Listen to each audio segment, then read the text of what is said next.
বন্ধুরা, আজকে কিন্তু ইন্ডিয়া ফাইনাল ম্যাচে জিতে গেছে এবং আমরা কিন্তু ভারতবাসী হিসেবে খুবই গর্বিত এবং খুবই খুশি। এবং এই ভিডিওটাতে কিন্তু কোনো রকম কাটছাট কিছু করা হয়নি, ডাইরেক্ট এডিট করে দেওয়া হয়েছে এবং ব্যাকগ্রাউন্ড নয়েজও আমরা আজকে ভিডিওটাতে রিমুভ করিনি, কারণ এই ভিডিওটা একেবারে র ভিডিও। আমরা বলছি এই ভিডিওটাতে ইন্ডিয়ার খেলাটা সম্পর্কে আমরা বলি।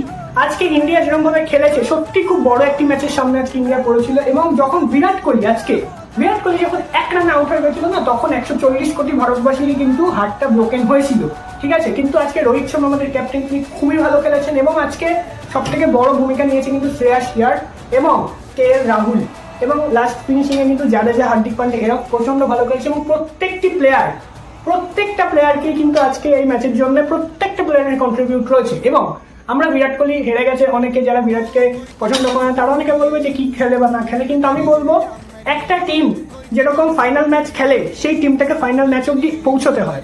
এই ম্যাচে বিরাট কোহলি আউট হয়ে গেলেও বিরাট কোহলি আগের ম্যাচগুলোতে সেঞ্চুরি করে পাকিস্তানের এগেনস্টে এবং অন্যান্য ম্যাচ অস্ট্রেলিয়াকে হারিয়ে যেরকম রান বিরাট কোহলি করেছে বা যে অবদান রেখেছে সেটা আমরা ভুলে যেতে পারি না।